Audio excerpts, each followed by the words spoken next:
how much time do you spend working each week? Most people would answer 40, 50 hours. And then I'd ask, how many hours do you spend on your personal finances each week? They say, oh, once a month I check my bank balances, right? Yeah. Well, that's good, but you're missing a lot of things. If you're going to continue that ratio of 1 hour a month to 160 hours of work, you're going to be very good at work and not very good with your finances. So Your relationship with money matters. I'm Michelle Perkins, and this is the Money and You podcast, where I will be breaking down your relationship with money, offering tough love money tips, and a money dating plan that will focus on lifting the barriers to success to help pave the way for better money practices and increased wealth. It's time to take control to live a limit-free life. It starts today.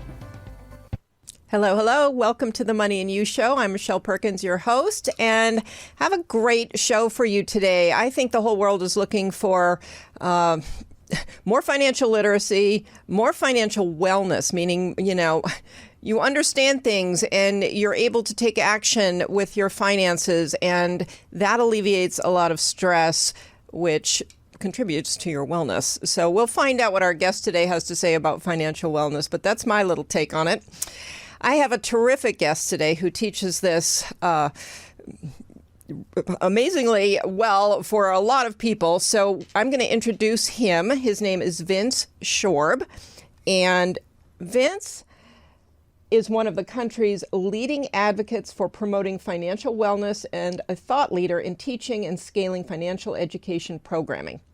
After spending 15 years in financial services, working one-on-one with more than 20,000 people, he founded the National Financial Educators Council, an organization dedicated to combating the financial illiteracy epidemic. He is the current CEO of the NFEC, an IACET accredited company and a certified B Corporation. Vince's mission is to create a world where people are informed to make qualified financial decisions and confidently take effective financial action that best helps them meet their basic human needs while moving toward fulfilling their personal, family, and global community goals.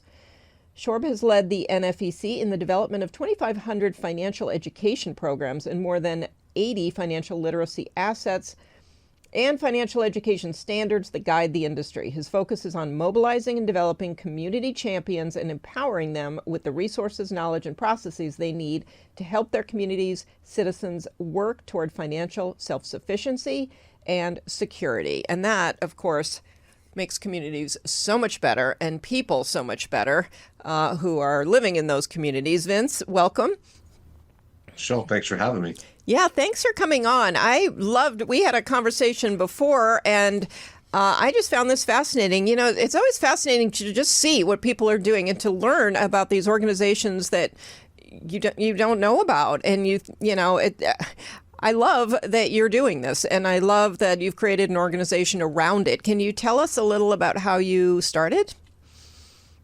I really started because of frustrations I had as a teenager, young adult, where they weren't teaching money in school. I was learning a lot of things I've never used to this day. And then when I had some early success with money, so things were going well, but I made some mistakes as well. I learned on my own for those successes. I also learned on my own for those mistakes. It took me years to recover from. And I got into financial services because I really did enjoy talking with people about money, helping them with their finances and doing those things. And after a while, I was in a mortgage space the last 7 years of that period. And I just felt like I was putting a Band-Aid on people. I wasn't really elevating them to those next areas. And I was a little handcuffed by compliance and so forth. So I really wanted to help people proactively, help them make really good financial decisions, and not only just help them, but empower them so they have that confidence, so they can sleep well at night and have a basic plan to work towards. And that's when we founded the National Financial Educators Council. And that was back in 2006. And we're here today still with a slightly changed mission. Back then we were doing events, campaigns personally, right? I was going out speaking tours, college tours, and so forth. And now we're empowering financial educators and coaches, training them in local communities. So local communities have really access to qualified people to help them with their finances, with the ultimate goal of helping them work toward greater financial wellness. I love that. Well, thank you for that. That's what we need. We are not taught anything in our regular school system. And even in college, I feel like there's enough people talking about our lack of financial literacy that you'd think that something would be underway already, but it still doesn't seem to be. Yeah, when I entered the space, then I was like, okay, the big movement's coming. It's going to be in schools across the country. There's going to be massive action, and I want to be a part of this massive change in the country for the better. And my frustration has grown. My gloves are off today. What we've seen across these states is the few that are teaching financial literacy requirements in these state mandates. It's well under the rigor of any other subject. Mm-hmm. It's not meeting even the basic education standards. And they're not preparing these kids for the basic financial decisions they need to make. Things that got me in trouble, not knowing exactly how the credit system worked, getting caught up in credit card debt, taking on too much student loan debt, not really knowing the ins and outs of living on your own. All these things I experienced some pain points in, and I know just talking with thousands of recent graduates and college students across the country, they're experiencing pain points as well. And it's something we can proactively help them avoid. And there's a ton of great resources out there now to do so as well. Our goal is to light that flame so they want to continue to learn and grow their finances, again, toward a better, stronger position for them. Yeah, I really appreciate that. I actually, this morning, for some reason, I was doing a lot of thinking about this and the fact that there are a lot of resources. There are a tremendous number of resources, especially now between, books that always existed and classes you can take, not in school, but you have to find and take them yourself, but you can. And then, podcasts and YouTube videos and all the things. And so I started to wonder, it's not for a lack of resources and educational tools out there. So it's either that it's overwhelming or that we just grow up so kind of oblivious and ignorant to the whole thing that we don't really know where to start. I was trying to figure out, okay, because the tools exist, why isn't everybody sort of going after it themselves? I suppose you can make the same case for things like nutrition, but what do you think about that? A very good point you brought up, especially with nutrition. I think money is very behavioral, right? It's very simple, right? We need money coming in. We need to control and manage our money going out, and we should be saving each month toward the future, right? So very similar to what you teach, money, entrepreneurship, and career. It's that money coming in, and how do we manage and grow it? It's really quite simple, but we're ingrained with financial behavior starting at a young age, right? We're influenced by parents. We're especially influenced by advertisers, media, social influencers. Some of the biggest shows on YouTube are unboxing videos for kids. Well, they'll unbox a new thing they bought, or they call them hauling videos for teenagers. So they'll show their haul from their shopping spree. So we have a lot of negative influences these days, and there's not really much being done to counteract that. In the formidable years when they're in elementary school, really financial education training is pretty much non-existent unless a parent takes control, which I think is very important. And then as they're moving through high school, still it's very, very limited, and the scope and the rigor is well below what it would take to learn any subject on and to change behaviors. So because it's largely behavioral driven, there needs to be more time and energy put into helping people shape and mold positive behaviors, which isn't done in those formidable years. And then once we become adults, those habits stick with us. It takes a lot to break habits. Anybody that has a certain way of eating or smoking or drinking, whatever, it's tough to break those habits once they form. Very similar with personal finance. And a big part of our goal is to ignite that fire on hey, you can overcome any challenge you have, and to seek out those educators in the form that they like you mentioned, podcasts, right? Watching a show like yours, reading a book. We do more formal classes, workshops, and things in personal coaching, but there's many ways to learn. Blogs, like you mentioned, YouTube videos.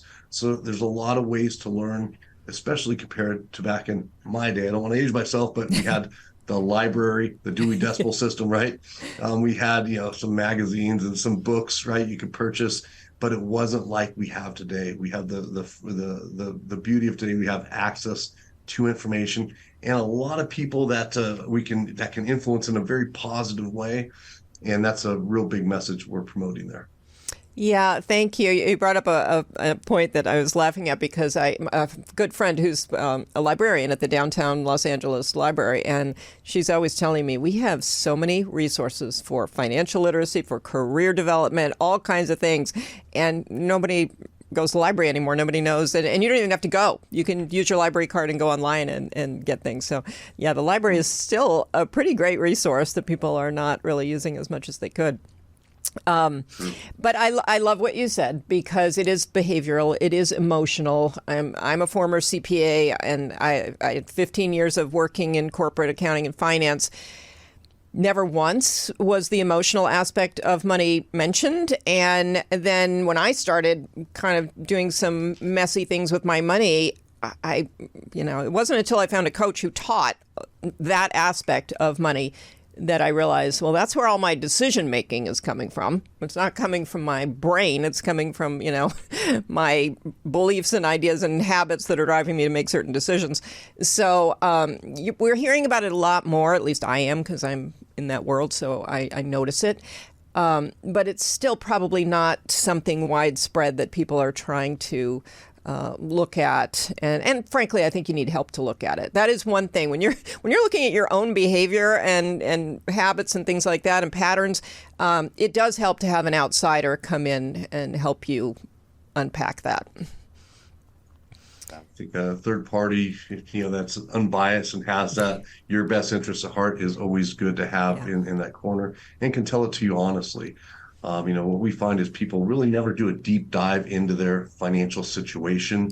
They rely on just they're not looking at that from a very, I guess, analytical state. You don't have to be analytical to be good with money, but you need to look at the big picture, right? What are the near-term things I'm really trying to achieve? What are the long-term things I'm trying to achieve?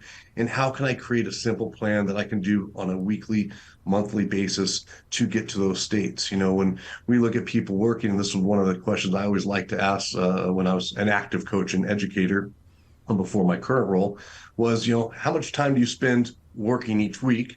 Most people would answer 40, 50 hours.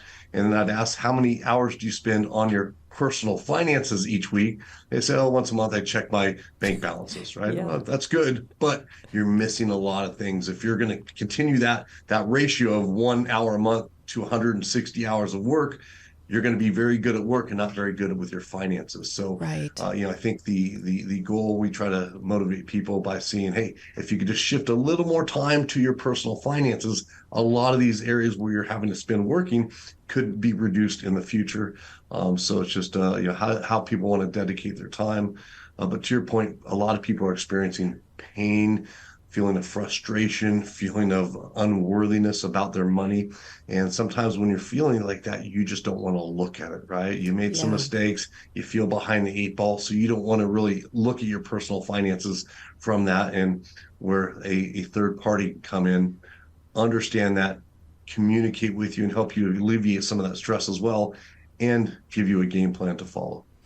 Yeah, I love what you just said, and it is the looking at it that I think you nailed it, because I think it is having to face yourself and look at what's going on, and I love what you said about the 1 hour a month, because that, if you care about any relationship you have and you're spending 1 hour a month with that person or, in that relationship, you're just not going to get very far with that. So, and that is what people do. They really minimize the time that they spend with their money. And it's like anything, too. The more you do it, the more you learn from people like you and kind of get into it, it gets more fun. I mean, you don't think it can be fun, but it does. And it also is, you think, I don't have time for that. But the more time you spend, actually, the freer you are, which is sort of what you were saying. You get your money under control, you're freer to change jobs, you're freer to, start that business or whatever it is you might be interested in. When you were speaking, I thought about something else too. I had talked to somebody about why corporate employees might be interested in more financial literacy programs. And they were saying, well, a lot of people get frustrated with jobs because they're actually not managing their money well. So they think they need to leave the job and earn more. But the reality is they just don't know enough about money management to make it work. So it really just leaks into every aspect of your life, which brings us back to what you help people do, which is financial wellness. That feeling of financial wellness. How would you define financial wellness for people? Now, for everybody, it's different. I just want people to be secure, right? So they're not worried about tomorrow in the near term, right? So they know, hey, I have some money put away that I can survive for, whatever their security blanket needs to be. Where they have a plan for the future, some hope, right? I think hope goes a long way. Without hope, you're not motivated to do things. And you mentioned a point earlier about momentum. Once you get going, you have some momentum. So I think if we can help people carry some positive momentum where every month, a couple months, they're making some strides toward a better situation. And then also just, understanding the emotional aspect of money. It's not just data. It's not just analytical numbers. It's emotional. So, hey, when we have those setbacks, be able to take that breath and continue working forward. So I think, with money, it's always a progressive thing. So it's most people never reach that end goal. Even the ultra wealthy, we look at the billionaires out there, they're still not at their end goal. So I think it's always progressive and changing end goal and date. But as long as they're working toward that and they feel some positivity and they have their near-term needs met, I think that's a great state for people to be in. And that opens them up for things like you said, changing jobs, pursuing things that make them happier, spending more time with important relationships, and those other aspects in life that we all crave. Yeah, and you bring up a great point. If you look at Maslow's hierarchy or whatever, I mean, you have to address that sort of survival level experience first, and Yes. and from there are so many other financial avenues to take, and I think that's one of the tough places to be in because you're already worried about money. You already feel like you're maxed out on time or, so let us in on a little bit of what you teach and how you get people sort of to that place where they feel better. Well, you mentioned Maslow's hierarchy of human needs. That's really a lot of what we're teaching is that psychology aspect of making sure their safety needs, physiological needs, security needs are met so they can experience those more pleasures in life. But beyond that, we're teaching, we want to make sure people know the topics that they're sharing, right? So they have that content knowledge. We want them to understand the behavioral finance aspects, right, that you're familiar with as the CPA. When people came in to do their taxes and they were shocked at what they owed that year, it's like, well, hey, we had a plan, right? This isn't anything new. You knew what the plan was. Also, the psychology aspects that you mentioned there that we're helping them achieve. In addition, education methodologies. There's proper ways to teach, and it's not just lecture and PowerPoint, right? In today's age, we know research-based education principles, things like visual learning cues, diversifying the learning so it's engaging the participants in ways that motivate them. Things like using case method and other project-based learning. These tools may be foreign to some people listening here, but they're research-based education principles. So we'll really teach them how to incorporate that from the education side. So the behavioral side, the psychology side, the education methodologies, and the content knowledge side, we really train our educators on. For coaches, we add on elements of understanding a client's personal financial situation from the ground up, from exact debt amount, exact interest rates through their goals and life stages they have. So maybe in 3 years, they're going to be having a kid, right? Well, we're going to start to plan now. In 10 years, maybe they may have to take care of a family member. So the coaches gets more on that personal level, or the educators are more broad and trying to educate the masses with quality education. Yeah. So did you create the curriculum? Did you work with a team to do that? How did you build this certification program that you have? Yeah. So when I first left the financial services industry, I want to get out there and start teaching and helping and volunteering. My first place was the Orange County Juvenile Hall System. And I saw I was putting people to sleep, eyes rolling, jokes made, and so forth. And it was frustrating. I had a lot of good information to share, and I love these kids because they're so entrepreneurial. They directed it the wrong way, but they're very entrepreneurial. They knew a lot about money.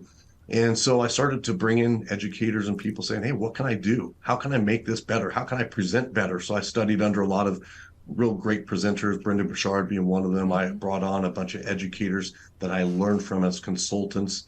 And then we started to pick up some steam there personally. We started to do big venues, 1,000+ person events for these youth and young adults, bringing in celebrities, sports stars, and they really started to grow. And that allowed me to really invest into bringing in a team of content experts, right? So we brought in even though I knew a lot of the personal finance content, I still brought in those experts like in the credit vertical, in the debt management vertical, in the investment vertical.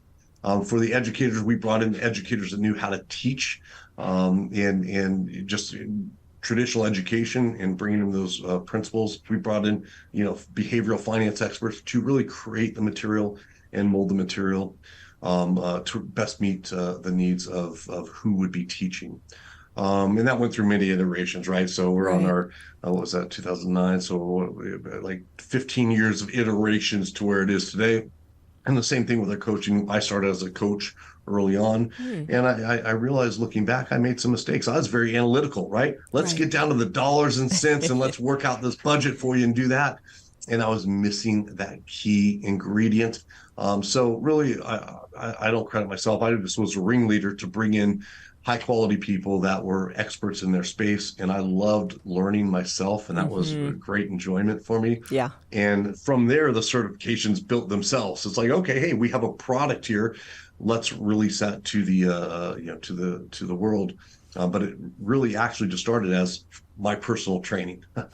Yeah, I love that. I love that you brought all those people in, because I've done enough courses where there's always kind of been that thought that, I'd like to bring some real teachers in, because there are real ways to teach well. It's not just knowing the content and delivering it kind of your way. And so I think that's really key that you did that.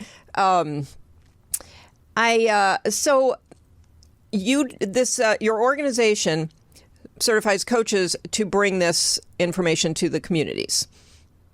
Do you coaches and educators? So educators, the difference is educators teach groups, right? So they're teaching groups. You have to be familiar with group dynamics, how to manage classrooms, and so forth.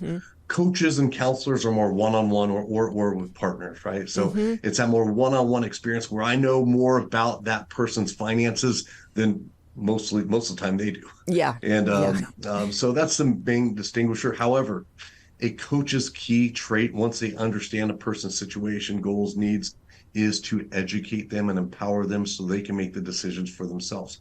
Coaches don't tell people what to do. They're helping, asking questions and providing education and providing guidance in a way, so they're formulating their own decision and they're making that qualified decision, so that when they go to sleep at night, they go, okay, I know why I made that decision. Nobody told me. I know why, and I feel next time I can make that decision for myself. Yeah, that's great. And so, originally you were bringing the content that you had to the people who were consuming it, and then you moved into doing the certifications for coaches, is what I'm taking away. Yeah. So, when we were doing so we didn't start out as a counsel, right? Yeah. We started out boots on the ground, delivering financial education, delivering coaching. But what I found is, I spent a lot of time on the road, and we couldn't scale the way we wanted to. I had dreams of reaching, every state and globally, right? We are there now, but those are my dreams early on, is really how do I get into these communities where people actually need it? Yeah. Who may not have the money to fly me out and do these different things that are required.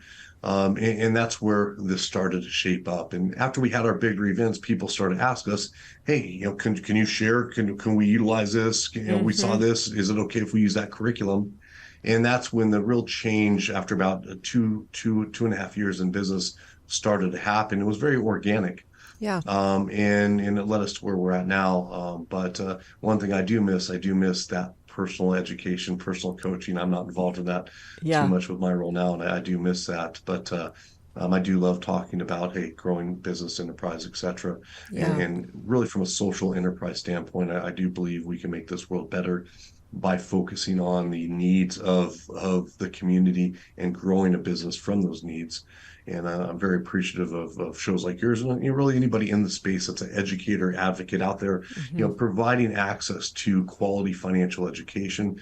It's just, we got a lot of people we need to help, and the more of us that can join together and raise this awareness and get that messaging out, the better. So definitely appreciate what you're doing here, and yeah, that's really where we're at here today, and hopefully the continued growth over the next 50 years.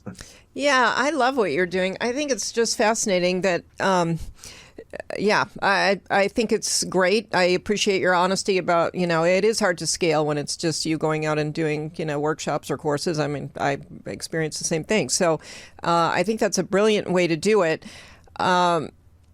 And I can, as soon as you said you started out in a juvenile facility, I knew your heart was in the right place. That there are so many groups of people who need this so desperately, and there aren't any systems that they're in that are really going to provide it that quickly for them. And I think that's one of the things that pains me the most is, I had a mom who taught me how to balance a checkbook and, the ins and outs of things. She felt like that was part of her job as a mom. And she was, for her time, she was pretty smart about it. And I just always feel for people who don't have anybody who is going to show them some of these basic things. Because one of the points that you brought up initially was, a few seemingly small mistakes can really set you back a number of years in your life in terms of financial, wealth building or just getting secure.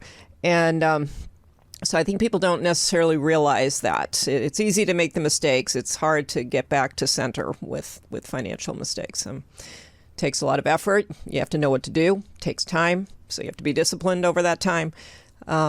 Yeah, so I really do appreciate what you're doing. So who, for educators and coaches out there, who are the people that you want to enroll in this? The neat thing is it's really diverse as far as backgrounds, right? Okay. We have educators that are in schools that are like, hey, I want to bring this in. They're investing their own money to bring it into their Wow. school. Wow. We have nonprofits. We have faith-based groups. They're doing some cool things. We have a lot of financial service professionals, entrepreneurs. A lot of people are trying to start this type of enterprise, content developers. So really any day I could be talking to some random person that has a different profession, different upbringing. They're here for different reasons. The beauty is we do our client group calls every Friday. I love it because everybody on there is so different, yet they share one common goal. Many share the frustration where, hey, I wasn't really taught and I got into trouble. A lot of them, that was a big motivator. Other people just say, hey, I want to make a difference in this community. And I see this is the biggest problem facing the majority of people out there. And it's huge. It's widespread. If we look at, the data that comes out of people that have $1,000 in emergency money, less than 50%. Now that number always changes, but it's pretty bad now with inflation rates and so forth. American Psychological Association does a survey. I believe it's annual, but their last one was like 74% of people said money was their leading indicator or leading stress indicator in their lives. And as you mentioned, it spills out into other areas, relationships, workplace, productivity. It's not just a problem with money.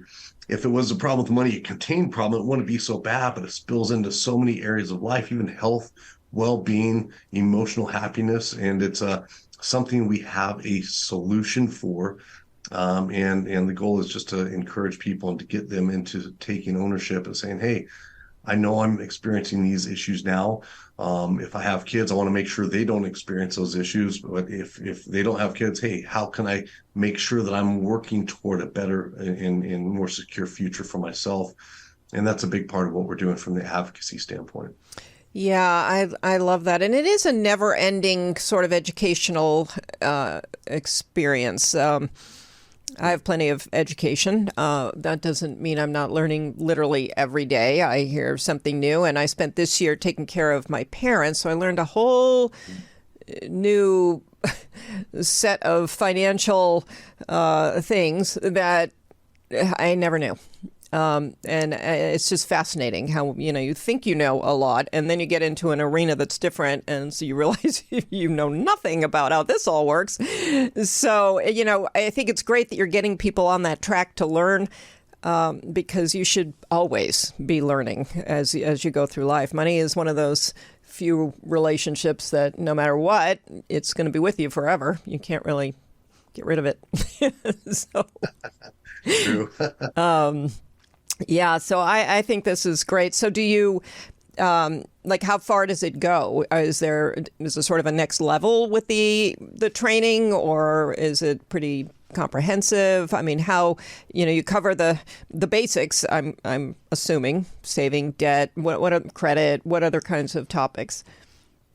Yeah, so what our educator coaches are focused on a lot, I would say the majority is the foundation topics: credit, debt, loans, budgeting, savings, psychology, basics like that, loans and debt, etc. Income, even. Yeah. I think income's a vital part. We include income, entrepreneurship in financial literacy, because without income, what can you manage, right? Right. So I love that your show addresses the income and the money management piece. With a lot of our financial service professionals, they're talking about more the investing, insurance, and so forth. And our traditional educators could focus there. However, what we find is a lot of people that are at that upper echelon and already investing with that money in that risk capital that they have. They're not, that's a smaller audience than the majority of people in this country. The majority of people are just like, how do I get out of debt? How do I save more? And how do I start and prep to invest? So I'd say that's the majority of the country. The other 20%, they can get into those more advanced topics. I think with education and coaching, there's always a very clear, distinguished line between education and advice, which is important that nobody crosses in this space, because to give advice, you need to be a financial professional, advisor, CPA, insurance rep, etc. But really, we want people to not only be able to build that foundation, but also work toward a position where they're able to invest and grow their money. We don't have any favorite investments. We don't make any recommendations. We don't have any specific ways we're telling people to do things. We're educating them on the opportunities out there, and they're finding their own paths as far as that goes. So, I know there's some people that say, hey, here's one way to pay off debt. And they said, this is the best way, only do it that way. Well, there's several ways to address debt. And so we're presenting them all, letting the person pick their own path. I think that's education. If we go beyond that, that's more advice. So, and everybody has a unique way they want to handle things. Money's so unique. It's people like to do things differently. I might have a much higher risk tolerance than other people, right? I can't be preaching my risk tolerance to somebody that has a very low risk tolerance. It wouldn't make sense, and it would put them in a place where they're worried and concerned every night. So money is very personal. You mentioned money personality. I think everybody has their own money personality, and a quality educator, quality coach will adapt what they're saying and how they're teaching to the personality, the money personality of that client that they're serving. Oh, I love that you said that. That was just so speaking to me, because, I think one of the problems with the financial industry is sort of this, here's the formula, do these things. And people can't, finance is personal. You have to incorporate yourself into this whole thing. And I don't think we've been told enough that you can do that. There are multiple ways to pay off debt, and people will have different opinions about the best one, but the best one is the one you'll do. The best one is the one that, you can take on because it works for you. And so I think it's super important to give people permission. Basically, just give people permission to do things the way it will work for them, whether that's budgeting or paying off debt or saving. I mean, do the stuff, but do it your way. And I think that's part of the whole limit-free life thing, which is really a message that I try to put out there, that you want to live a more limit-free life. And if money is so rigid and so formulaic that, you have to follow a specific it's not going to work for people. So sadly. Well well said. It's, your point of, hey, you can take the path that you will do. I think that's well said, and I think that's great advice for people to follow. And again, and that not only extends from, addressing a specific challenge or issue you have with finances, but also finding those personalities, those books, those podcasts, those live events, whatever, however you like to learn, doing it that way, right? You don't have to do a spreadsheet on Excel. You can do multiple different ways. I'm even though I'm analytical, I don't look at the cents, right? I round everything. That's how I like to do my books, and accountants, other people would, roll their eyes sometimes at me. I'm a financial education teacher. I should get it down to the penny. I don't like it. It's too cumbersome. It doesn't make sense. I like to do quick figures. Yeah. You're exactly right. Hey, do things that people should do, things that they'll actually act upon. The key is getting them momentum. Once they have these little successes, momentum builds. If they see, hey, they're able to negotiate their credit card rate down a few percent and get better payments, wonderful. If they were able to transfer that and get a better interest rate, great. If they're able to dedicate more money to that, so all these little momentum builders accumulate over time. And again, most of us, myself included, our initial money experience was negative, and it scares people off from facing it. As humans, we strive toward pleasure and away from pain. And when you're having to face something that you've made several mistakes on, and some of the things I can look back and go, that was dumb. Just to share one, for ultimate transparency, when I was younger in college, I made some riskier investments on credit cards, right? Credit card advances. So I learned the hard way, right? And I look back and it caused me pain for many years. And once you can start to have some successes, I felt momentum personally. I'd start to see bank accounts growing and some just feeling more confident.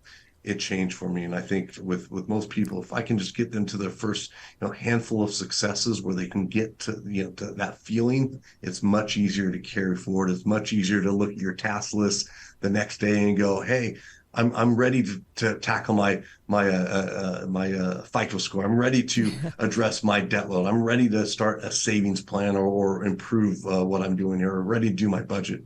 And that's really where we want to get people. Yeah. Oh, that's so good, because behavioral, change,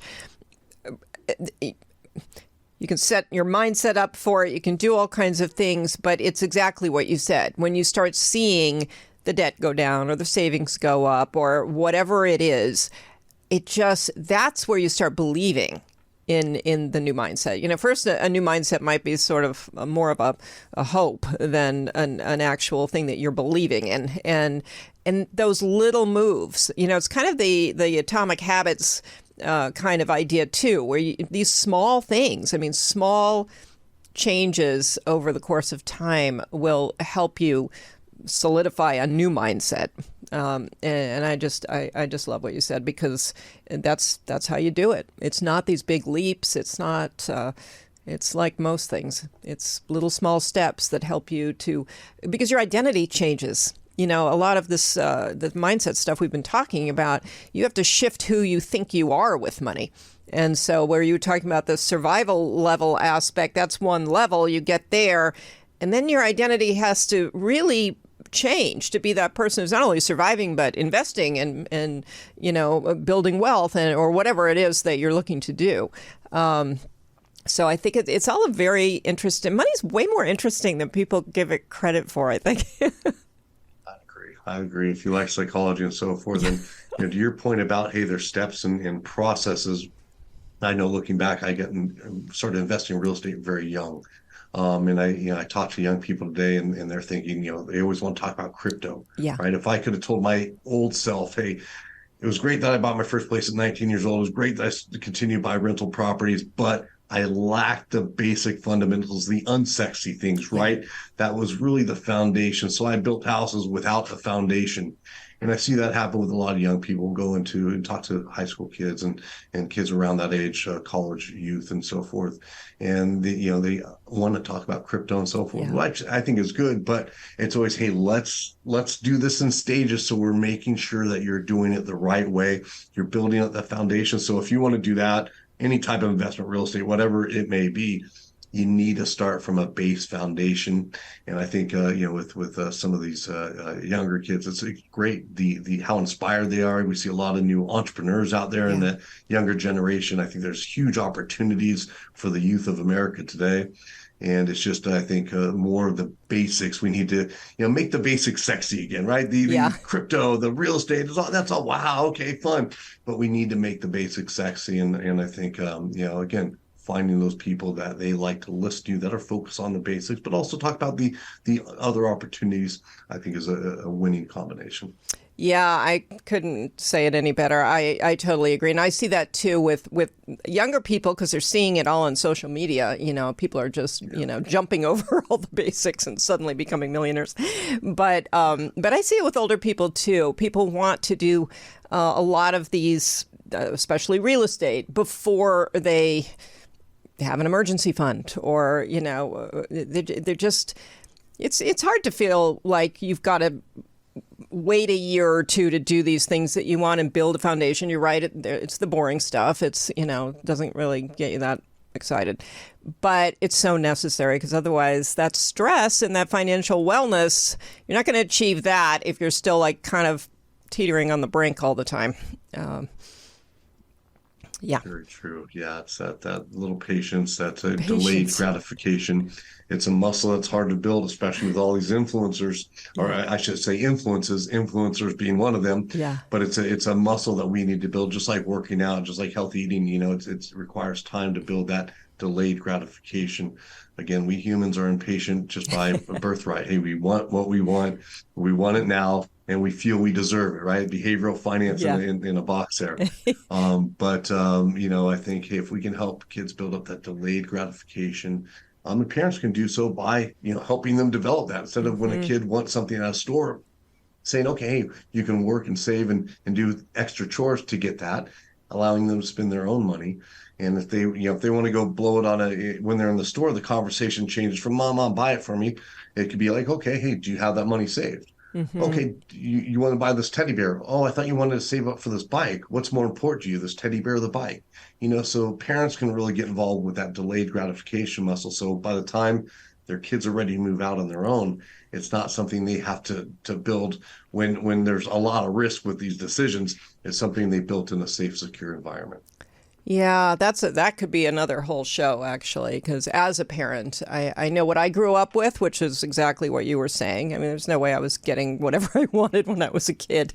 But as a parent, I might have gone astray a little bit. So I don't know what's happened in the last however many years, but something. So that's a topic for another day.